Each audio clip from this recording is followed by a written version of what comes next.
care, but every time I look at myself, I get sleepy. I don't know how Okay. other people feel. Well, we're live, and I'm back in the shoe. So, The old lady in the shoe. man, talk about a hot mess of a Friday. Oh, I everyone gave can myself relate, so Jill. much time to get everything prepared and ready to go. So, if you're just tuning in, first off, this will be third time's a charm because at first I was like, wait a minute,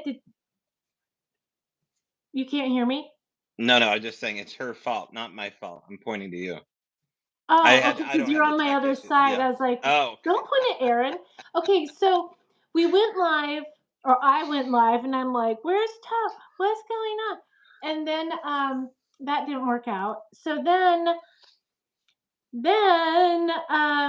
there's this huge. We didn't make it public. hmm I didn't make it public. I had it unlisted, so it was like the Tobe and Jill show. Do, do, do, do. So we've kind of been through this already. And then Hello, my um, baby. and then, yeah, Brett's like, yeah, no one, there's no one here. So Oh, here we are again. And yeah, so originally we were late because my tripod broke right beforehand. And so I had to rig this awesome setup together. it's the sneaker tripod. Yeah, my Shark Tank, phone. look out. And that's the other thing. We tried using an iPad, and I was like, yeah, change is terrible. Um, So we're back on my phone. Yeah, and so You know what? You got it covered. And the nice thing about tripods is they always have two more legs, Jill. Um, you didn't Lieutenant Dan it. So the crock that you have sitting on top of the soapbox is going to work just fine. No one will know. they know now. And you and Tobe had the for anyone who's watching, Tobe also, as I was trying to figure this out and had the phone down, having like a meltdown. Then I started having hair problems. Like it was Yeah. like my ponytail was coming undone. So then I had to like find a hat. So That's all right. That's what they're for. I'll wear a hey, hat if it gets out of TGI control. TGI Friday, or hmm yeah, we made it. So It kind of looks like I'm sitting at Conan O'Brien's old desk. Didn't he had a chocolate desk and blue curtains?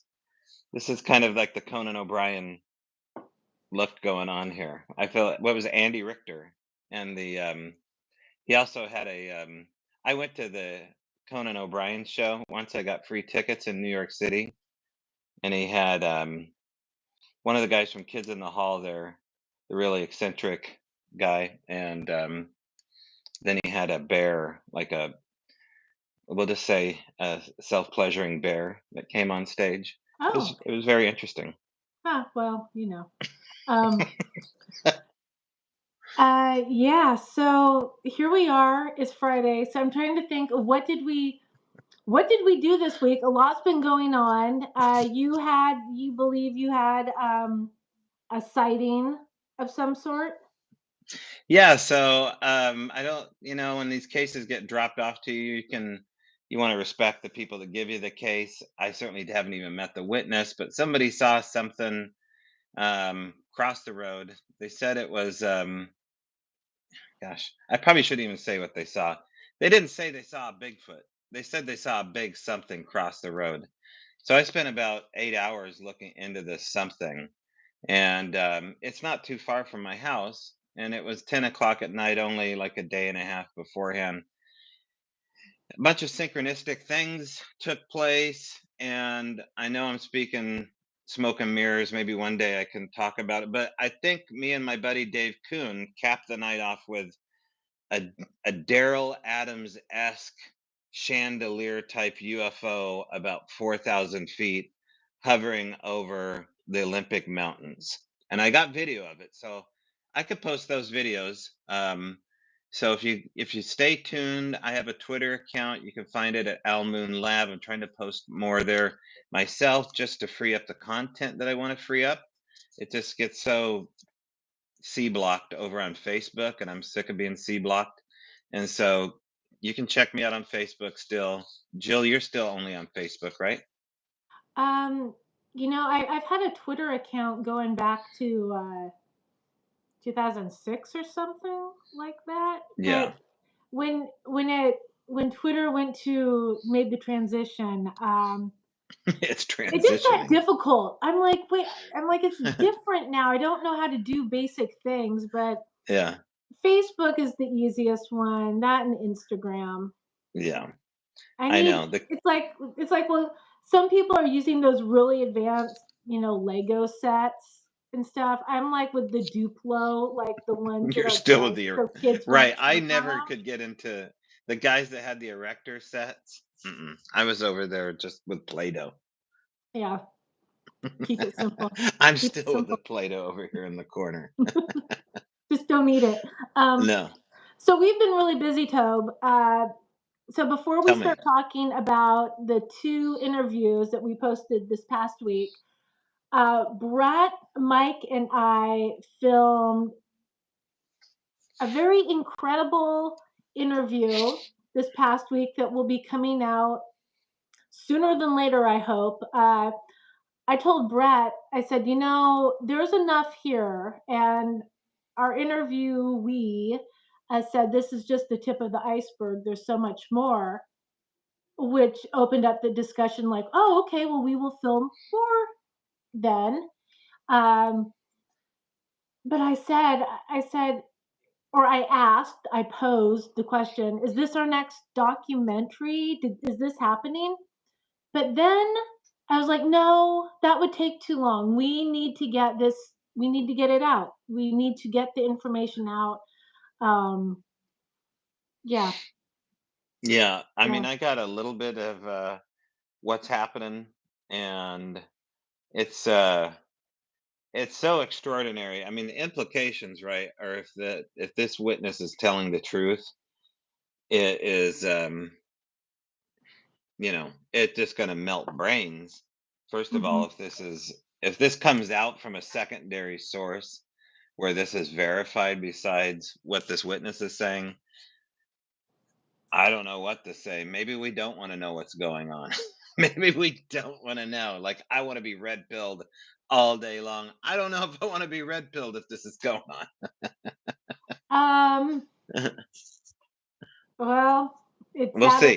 we'll see what Hmm. happens. Yeah, otherwise, it's just been fighting the good fight, Hmm. following up on, we do, and I apologize if you've emailed us to share your story and I haven't gotten back to you.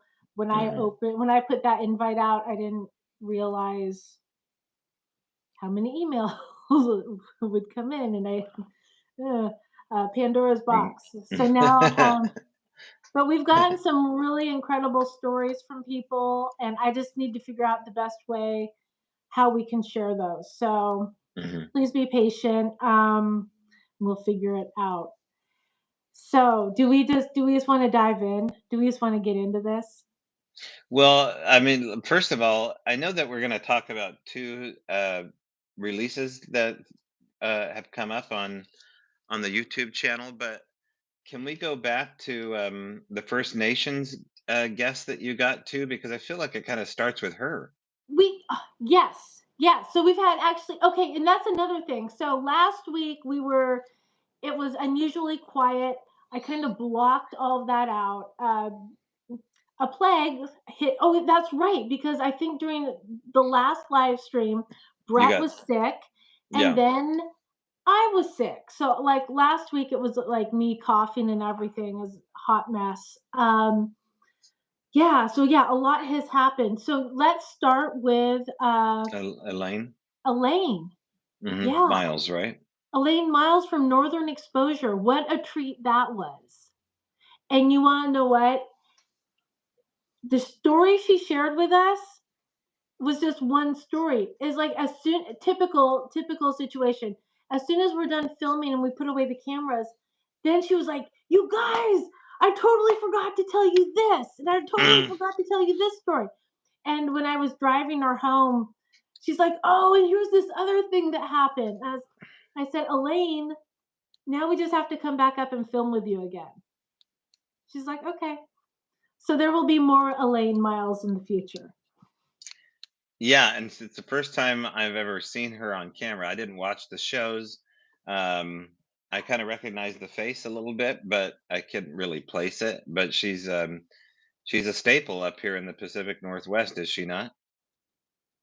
I think so. I mean, you Hmm. know what? No, she was just in was The Last of Us. If you Okay. watch the HBO series The Last of Us, Hmm. based on the extra violent video game, um, Hmm. she has uh, she has a great scene. Brett, I'm going blank. If you're in the chat, Brett, He's can in. you He's in there. Graham? Who's the actor that she's with in that scene from The Last of Us? I haven't seen it. Well, anyways, it's great. It's great. Okay. So yeah, fantastic actress and just a great all around person. And you know, she when we approached her, so Elaine does the opening voiceover, the narration in A Flash of Beauty Paranormal Bigfoot. And when she agreed to do it, you know, she came in and she's like, you know, I have a Bigfoot experience. And she'd like not she didn't talk about it. And like she said in her interview, you know, she didn't want people to think she was crazy. But then, you know, you can tell like with a lot of these people as they start to talk about it, it's Hmm. almost like therapy. It's like getting this, being able to share this and Hmm. have someone tell them, no, you're not so crazy. Other people are experiencing this. And so yeah, it was just a fantastic experience, and it was just fun. I especially think for viewers who used to watch Northern Exposure to be able to see her again. Hmm. That was a lot of fun to see the support she got. Um, but yeah, it was. I thought it was really interesting. I never thought about this. She's talking about her sighting took place during fire season. You know, so there were forest fires going on, and the firefighters were talking about having sightings and like the fire pushing them out and whatnot. So I never considered talking to forest firefighters, but yeah. No, it'd be a good lead. Getting close to the First Nations people is a rare thing for the Bigfoot community. It rarely happens. We don't really see a lot of them represented in the groups that come on board. They're not really spokesperson for any place like the BFRO or any of these other local Bigfoot chapters around the world. Not besmirching them, but just saying it just doesn't really happen. They have their own thing going on, usually on the res. And there is this thing like TJ brings up where there seems to be a lack of poise and forgiveness for speaking so plainly about these, in my opinion, magical monkey men. And that's just where I'm at with it. And I think a lot of First Nations people kind of agree with that statement. They were the ones that kind of pulled me aside and said, listen, young little Padawan, before you go into the woods, here's some things that you might want to consider. Don't be an asshole and go out there with respect for what you're looking at. And for me, that was just like, okay, well, I should probably at least consider that. And, with Elaine, we should probably consider her words, right? She's an elder in her community, and her beautiful words at the beginning of the movie are they just feel, you know, sanctified in goodness. And it was just such a pure little moment of cinema. I'm telling you, that first 10 minutes, I could watch the first 10 minutes of that film. Sometimes I'm tempted just to go into Costco and put in a disc so I can have kind of surround Costco Kirkland experience with Flash of Beauty. Part two, the first 10 minutes, I'm pretty partial to it. Maybe we can do that. Let's do it. Well, you were talking earlier, Jill, about the clinical implications of what Elaine was looking into. And I think we should jump into the clinical psychological implications of this with the next guest, which was Dr. Michael Adams, a Yale psychologist. Um, it's just an amazing get. I want to know how you got that guest. So this is an interesting story. So our relationship with Dr. Michael Adams goes back a while. Oh, and there's an interesting Bigfoot tie into this. So back in 2006 ish, 6 or 7 ish, Brett was actually working with a friend who was directing a documentary about, gosh, what was, he can jump in and explain in the chat. I think is like extra. It has something to do with like people who are having affairs, but like through like dating sites or like stuff like Oh that. yeah, But he wrote a book about this, like yes, something he about did. the net. Yeah, like Yeah, like because yes, it was at kind of the beginning of like these yes, like yes, dating yes. sites and everything. Catfishing hadn't even been turned yet. So yeah, they went. He and his friend Todd Robinson from the movie Big Legend, the guy who always says, "Okay, Chief," wearing the glasses with the shotgun. He's kind of the like crazy guy out in the woods. Um, that's Todd. And so they went down. They drove down to Florida from Toronto and interviewed Dr. Adams, and from there it just became a really good, just a great friendship.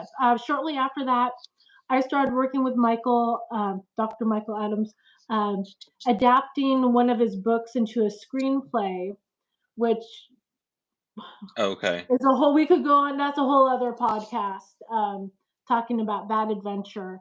But yeah, he and his wife Suzanne have just become great friends. They're fantastic people.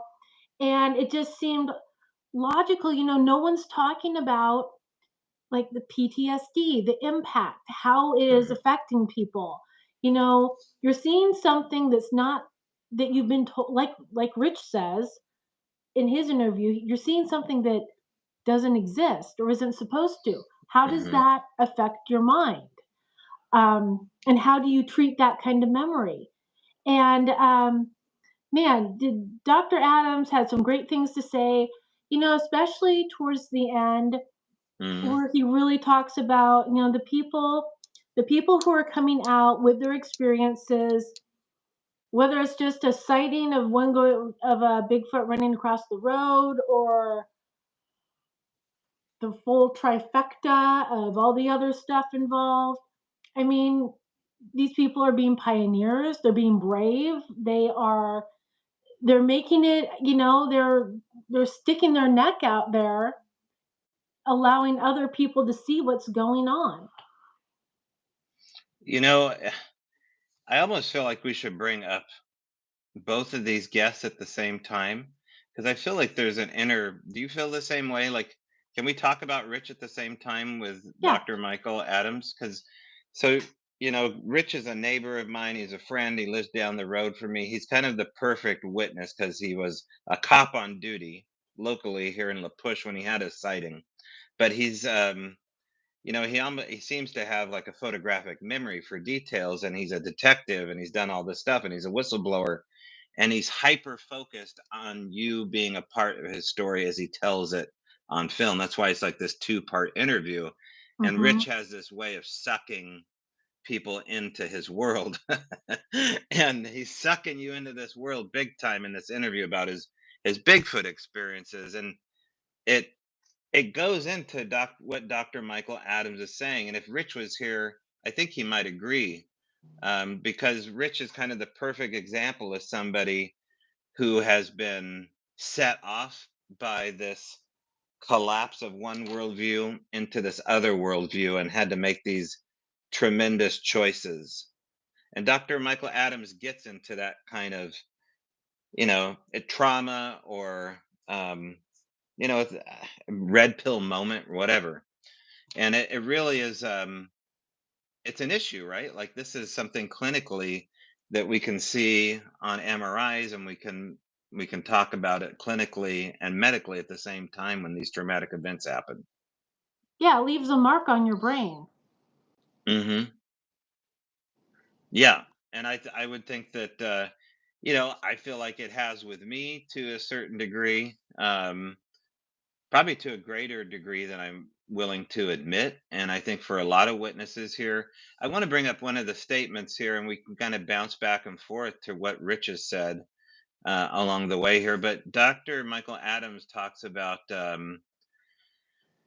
how there is a decay level of trauma. That's the goal, is that from the traumatic event, or from the set off point, from worldview collapsing to Bigfoot is real, be it roadside crossing being full on, I'm here in your campsite, I'm not going away, everything in between, is that the goal is to go from that traumatic event and have a decay point to where you can deal with it and say, okay, it was scary back then in 1979.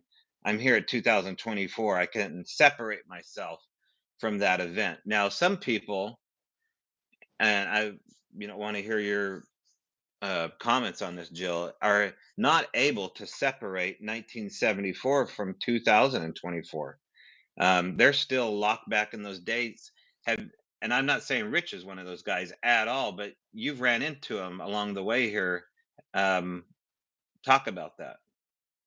Do you mean like the people we talk to who just like can recall everything in detail like Rich Well, are does? still set in the trauma point because of the effectiveness of the trauma. Like, it still impacts them 30 years later.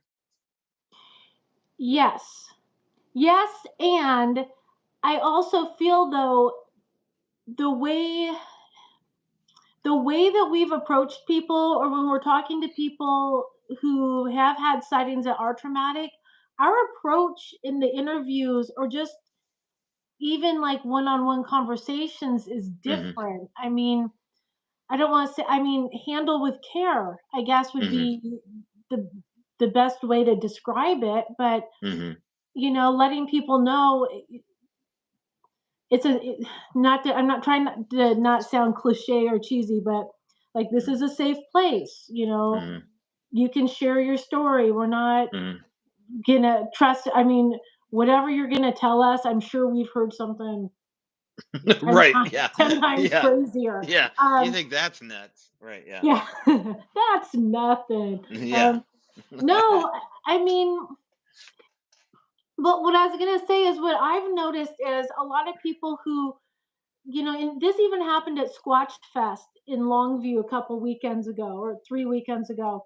Um, there were people coming by and they would start to talk and they're like, no, I don't like to talk about it. But then they'd start sharing.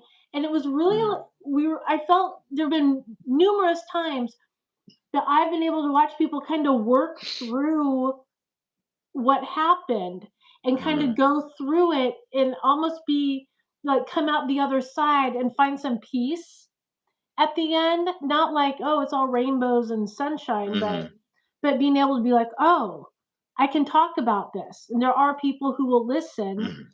who are interested in hearing it, and I'm not alone because Mhm. this guy over here just commented that he felt he experienced the same thing. I think as we've been talking to people and they've been sharing their stories, we're helping them. We're connecting them to people in the community with similar Mhm. experiences and Oh, people yeah. who that they can compare and share notes with. It's been a lot of connecting dots for Mhm. people. Yeah, I think from that conference, there was, I put Ashley Stinnett together with at least two ladies that wanted to get out in the field and experience what she was describing because it was so profound to them, and they're in Portland too. I'm like, well, let's get a little ladies network going, and you guys can run around the woods together. But there's a line that Rich says, and I think it's the tagline of the Chiron for his YouTube clip, is that he's looking at it and he knows what he's looking at is not real. It can't be real, or something to that effect. So, Hmm. I've heard that before from people where they said, Sasquatch came off of the pages of mythos and into reality that day for me. And that is just a real set off point for this kind of, I hate using the word trauma because I automatically think of like real trauma people, like 911 kind of stuff. But this is Yeah, a This is a different kind of psychological trauma that happens, and Dr. Michael Adams talks about it, and from a clinical point of view that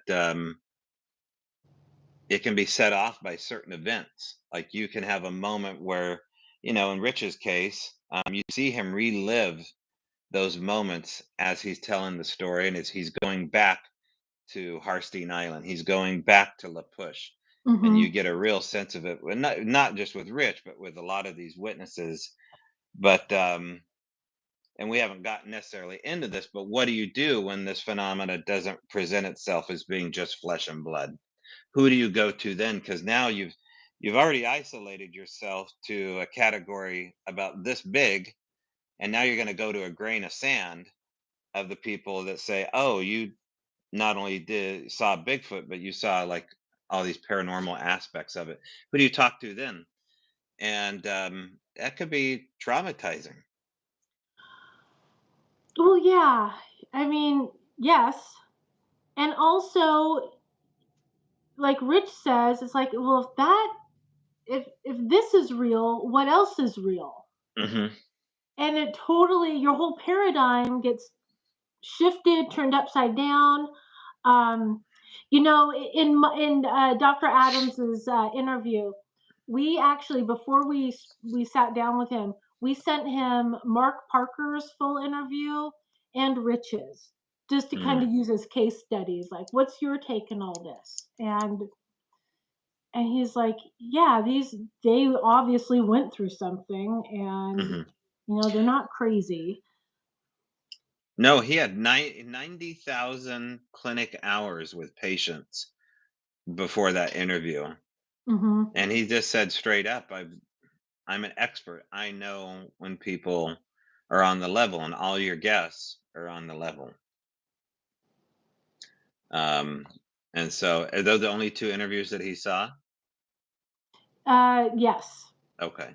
So, who knows if he's seen the documentary all the way? I'd love to get his take on part two, um, and see where he's at with. But he seemed like an extremely open-minded guy. Like I'm sure him and Rich could probably talk for hours about the clinical damage that can be done to somebody if they don't work through this. But the whole idea is to work through this trauma so you can separate yourself from the trauma and look at the experience, from farther down the road instead of so dang close.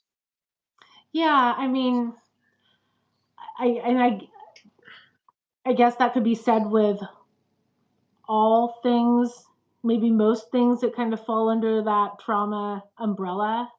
I mean, I am not a psychologist. I am not in a position to make comments like that, but yeah, I mean, I guess with time, you need that space to be able to process it. Right.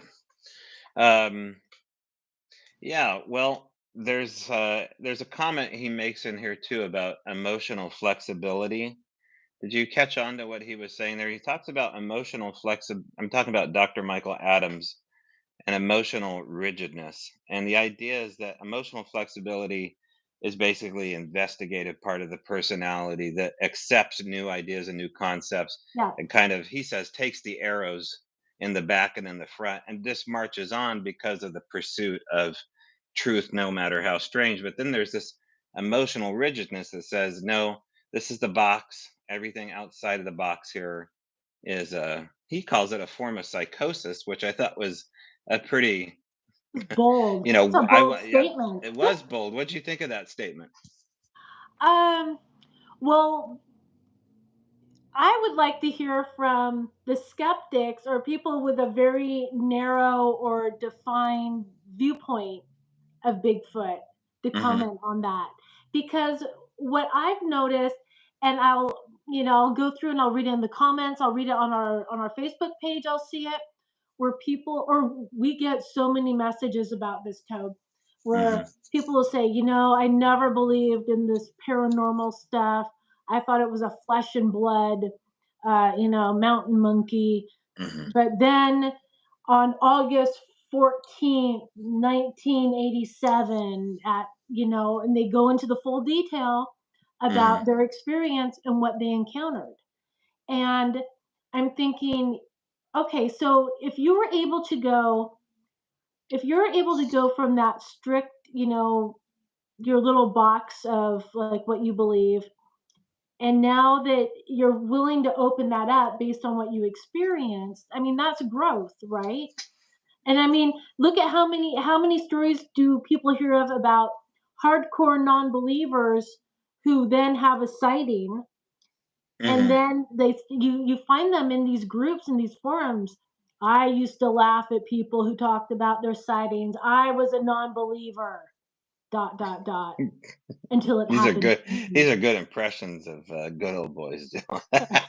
It's the hat. I used to be Put me in a hat. right. I Put was my ordering them. theater arts Right, degree to work. Uh, right. Yeah. I uh, love it.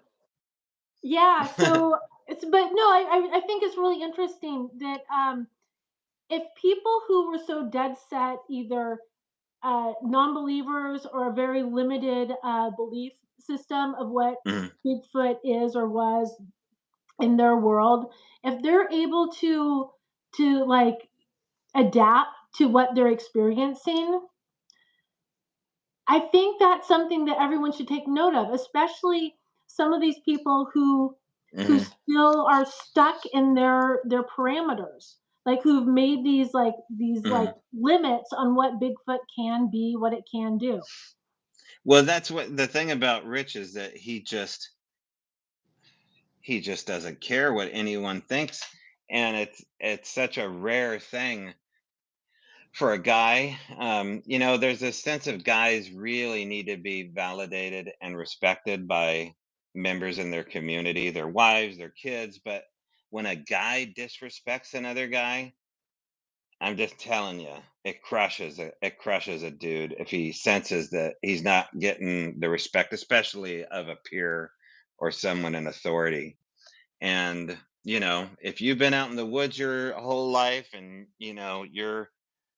you're falling timber, or you're the hunter or whatever, in Rich's case, you're the cop, and you have an incredible story that's going to make people laugh and possibly ridicule you, that's the last thing you want on the job or in your neighborhood or at your church. Rich had just not, he never cared one day as far as what Rich Mhm. has said about the truth. And that's why he's a whistleblower, right? Like, he lost his career over being a state whistleblower. And this is just part of his legacy. Like, he feels like he was built and made for this time to talk about this issue. As crazy as that sounds, a lot of people feel it's their mission in life to tell their version of what Sasquatch is. And now Rich has moved on in a lot of ways from this Bigfoot subject matter, but he's definitely paying attention to what's happening here. And I think he even shed a little tear. Like, I saw him write down in a comment. So I'm not outing you, Rich, if you see this. I think you did say something about shedding a little tear over the fact of acknowledgement from people watching this stuff. That's bravery, dude. I mean, Dr. Michael Adams would call that the highest form of emotional intelligence and flexibility, not psychosis. A guy who's had 90,000 clinical hours with patients, a Yale grad. I mean, he didn't used to work at Wendy's and then got this at DeVry. This is like the real deal. And you touched on something that I would like to talk about. So in Rich's interview, in the comments, there were some people who were like, "Well, just because he was law enforcement doesn't mean he's credible." There's a lot of people in like, and we What do can't. they want? Yeah, I know. But however, and like, no, I totally get that. I Yeah. agree. Like, yeah, just because of a person's title, um, does not grant them instant credibility. And I even commented, I was like, trust me, if like Rich was a furniture salesman, you'd be getting the same, Right. uh, Yeah. the Yeah. same meal from him. But it it does bring up. Let's Yeah. talk about Rich in the fact that and you mentioned it. He was a whistleblower Mhm. within that system, and I think my takeaway and I haven't really talked to Rich about it. This is just my observation. Is that because when he is referencing being former law enforcement detective and whatnot, because he was a whistleblower and the integrity and the honesty and that meant a lot Mhm. to him, and that was like he had a really high bar for himself. So how do you see what I'm saying? Is like it seems like if you don't know Rich and you don't know his full story, Mhm. it might be easy, I think, for some people to be like, oh well, just because he's a cop, that doesn't mean Mhm. you know he's instantly credible. But No, he but it adds a sense of like urgency to him wanting to get the information out there because it is a public safety risk. I'd never heard anybody say it like that, but he feels like, this is something that people should know, just like they should know about if there's a bomb in the woods, like it may yeah. go off one day. These Sasquatch may go off. Maybe they don't have the best intentions all day, all along, just Mhm. given the nature of who we are, you know, if we're going to put them in the same classification as having culture, like we talked about on the last episode, maybe once in a while they do some crazy stuff and maybe people should know. That's Rich's perspective. Yeah, yeah, and for me, and just yeah, and I'm just kind of like thinking out loud. I guess as I'm saying this, I haven't formed it in the perfect thought yet, but based on everything I know of Rich and my interactions and his stories and whatnot, it is a it. I don't know where I'm going. I You lost the thought? I just opened my mouth and stuff started to come out. No, but Well, I go ahead. I just want to acknowledge that where some people felt that way, but I feel like Rich's integrity, Mhm, where he keeps, that's what I was trying to say, is that he keeps bringing it up because mhm, for him, his integrity was important. mhm. And just trying to stress that to people. So, Dr. Michael Adams also brings up the social comparison theory, which is just a fancy word for groupthink or going along with the crowd. And, we've had a pretty good showing of that over the last 20 years where people just kind of follow where things are popular and the path of least resistance, and I'll ignore this. And, you get a sense of this somewhat at these Bigfoot conferences. And I've had just about enough of it myself. Like I can't be silent anymore about what's happened to me. It just like, I feel like so much of this community that thinks that we're looking at a great ape has had a good 60 plus years to bring the body in. And they haven't, they haven't brought anything in other than, I mean, we're talking about Rich, right? Let's go back to what Rich did as far as bringing in forensics. Rich brought in test samples from sightings, really rigid test samples of not only hair, but eDNA, skin, tracks, all from around the Olympic Peninsula. And it was turned in the best chain of custody you could imagine from a detective. And it came back as just this giant sad circus underneath the Melba Ketchum study. Now, the Melba Ketchum study is its own disaster based upon the politics of it and what happened to Melba based upon what she found. She couldn't help what she found, according to Rich, because it was pointing to an anomalous male progenitor side that pointed to something other than something that was in the gen bank. And that's not okay, according to science. Enter in Dr. Sykes, enter in all the other people that basically took Melba Ketchum to task. Rich stands by that test wholeheartedly. But it gets to the point of the fact that these last 60 years, they've had their own chance to do this themselves and have come back just as frustrated with egg on their face as everybody else, because there is this complexity about the issue that isn't a bear, it isn't a primate only, it's not a dang monkey. And, Rich, puts this together so much more poetically than myself, but he also says, and this is really fascinating, And I think it's an important comment that Sasquatch is not rare. And if they are not rare, then we have a whole different set of ideas what's going on with this issue here. And Dr. Michael Adams is going to have his work cut out for a whole host of people that are, having cognitive dissonance about what's going on. Because if these things are running all over the place at all times of day, more than, say, cougars, and people are seeing Bigfoot more than cougar sightings, and they can't talk about it because of the ridicule factor and the emotional rigidness of their fellow man. I mean, we may have some really screwed in the head people here just based upon the fact that our society can't deal with it. And it's a Western society thing, Jill. This isn't happening in Eastern societies. They deal with this stuff differently. I mean, you've traveled all over the world.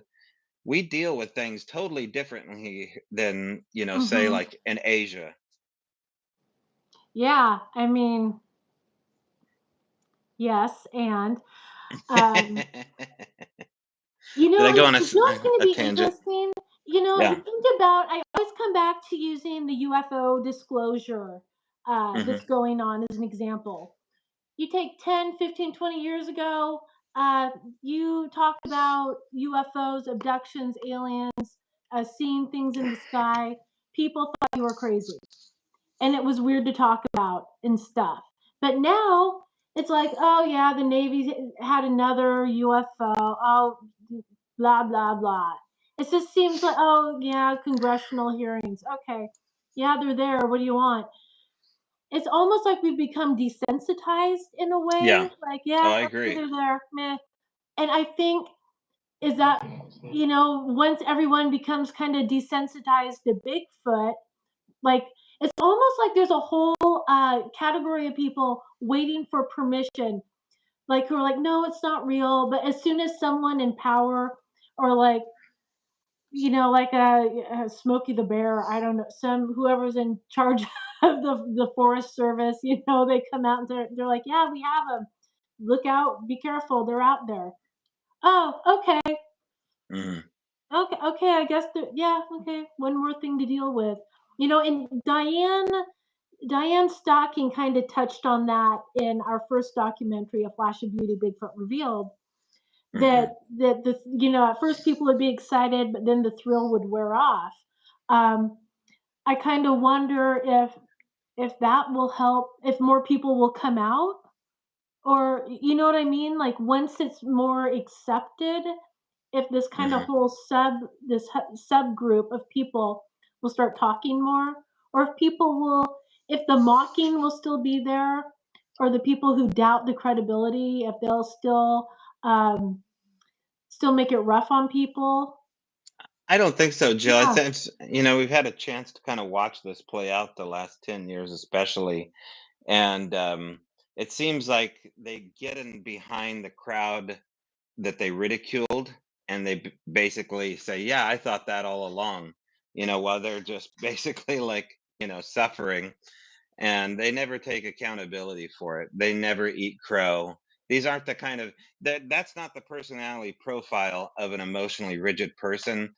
They're basically little wussies, right? And they stand behind the people when it's when it's popular to do it, and basically let them kind of lead the charge here, so they don't have to figure out and navigate the difficult waters of getting the slings and arrows.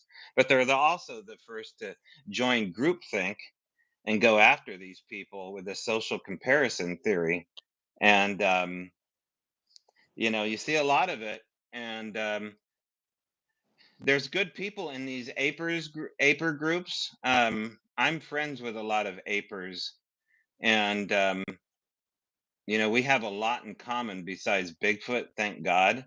But man, oh man, I can't imagine running around the woods right now looking for a great ape. It just seems like that does not add up to the experiences I've had. So, um, eventually, it probably wouldn't be a bad idea for a lot of these people to see a clinical psychologist or someone like sit down. If you're an officer and you had a chance to sit down with Rich, Like if you're a retired police officer and you saw like Mothman or a lizard man or like a strange demon deity with jump across the road with a towel across their head, whatever. It'd probably be good if you're on duty to sit down with another cop that has seen something like that. Don't you agree? Like if you're in the armed forces and you saw a Jinn or Kandahar giant or whatever, or you saw something strange, you should probably be with another guy in the Marine Corps talking to him about it that's had those same experiences. I don't know where that group exists. It only exists in social media, and you know that's what's so encouraging about this UAP issue is that it's opening up, hopefully, a network through social media away from this bogus thing, Arrow, which obviously is never going to amount to anything.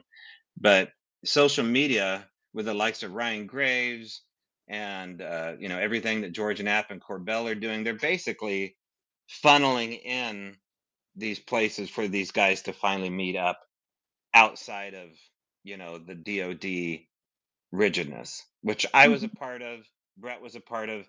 There is this compartmentalization and this rigidness that happen underneath the government that makes it impossible to discuss issues like we're discussing them here today. Yeah. Yeah. Thank God Yeah. for social media. Hey now. Hey. Um, so in the what do we have here? We have roughly like 10 minutes left or so. Yeah, about 10, 15 minutes. Okay. So let's talk about, and another thing about Rich's, and we see it in his first interview. He goes from non-believer to believer, and Hmm. then his approach, he's taking like a scientific approach, and you can see him working through, each step of the way. Like, well, they're responding to this, but not this. I'll set up camera traps. I'll do this. I won't do that. We leave you on a cliffhanger because things are about to get wild in part two. Um, How wild, Jill. so wild. Um, Wild. Let's just say, I'll be honest. I was really campaigning for a few of Rich's stories that come out in part two to be in a Flash of Beauty Paranormal Bigfoot. Hmm. There's definitely, I mean, when things take off for him in that direction, they go fast and hard. There is a lot. Um, and I'm really going to be interested in reading the comments and hearing from people about how they respond, to see like kind of like what happens next. Because, just like that day Rich was driving to work and when crossed in front of him in his patrol car. He wasn't ready for that. And I don't know if all of our viewers are going to be ready for what happens to Rich. Yeah.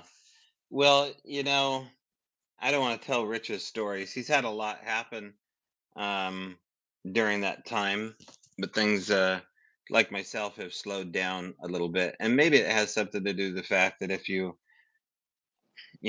basically feed it the energy of paying attention to it, it interacts with you more. It seems to thrive on your attention or your motivation to get to know it. Like, maybe that sounds pretty dark to people.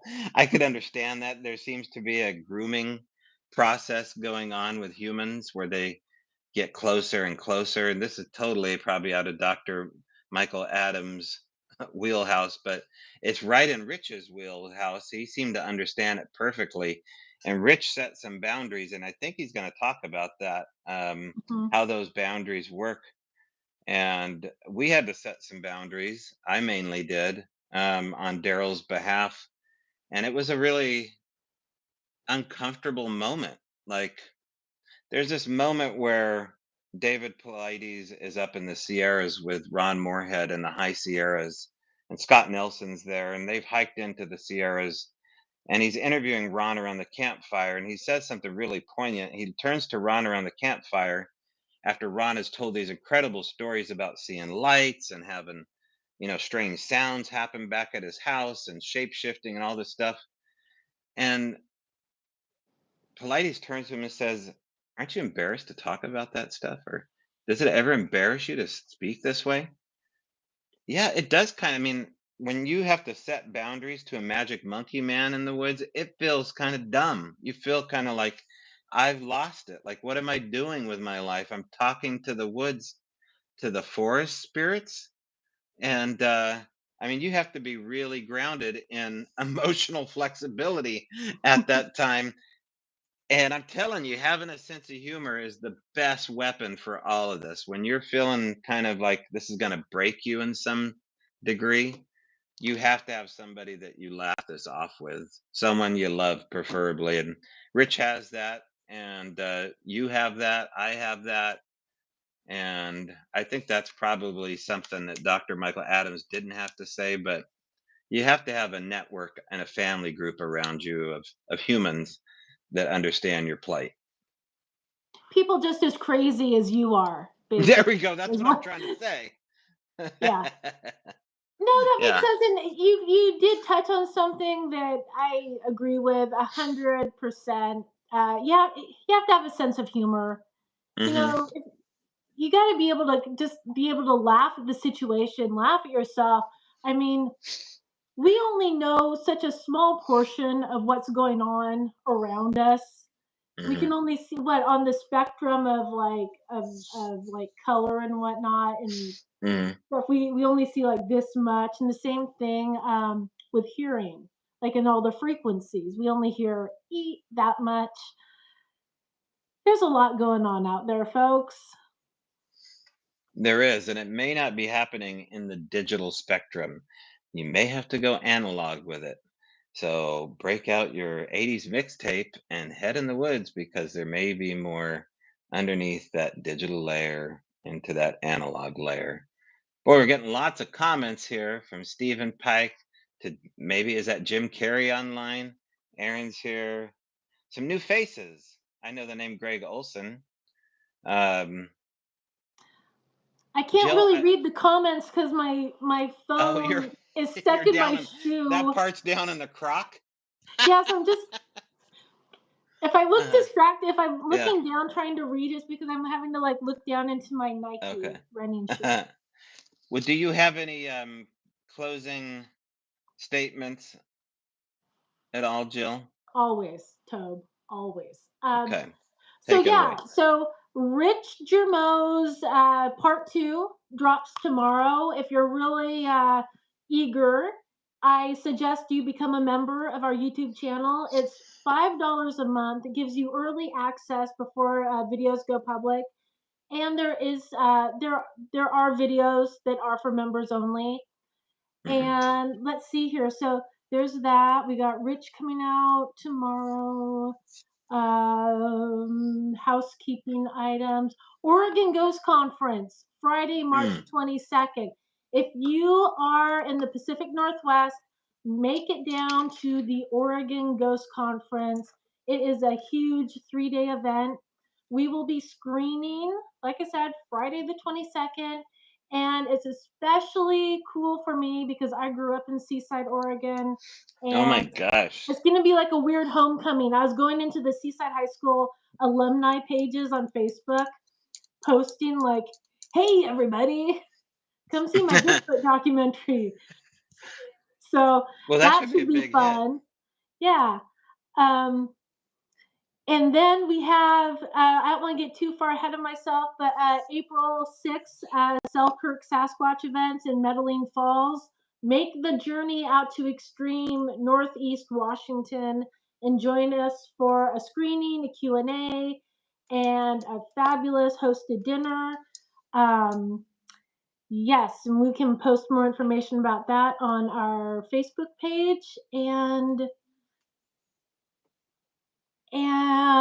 help me out, Tobe. What am I forgetting? What am I Well, forgetting? we have some other stuff coming up down the road, including the Summer Sasquatch Fest, but that's That's not till like July. that's way down the road Yeah, there. yeah. But I got the invite as well from Priscilla Priscilla Roseman. I always forget her middle name, but it's I know her as Ronnie's daughter, Ronnie Roseman's daughter. So I'll be down there with you guys for that one. There's another event coming up. I did want to mention one other thing that Dr. Michael Adams said here.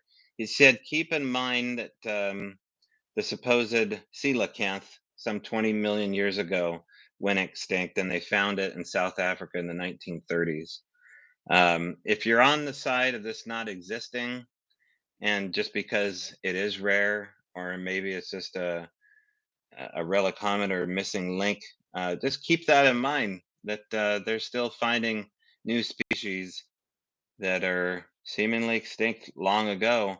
And what's the name of the company that is doing the cloning now? Colossal. Colossal, yeah.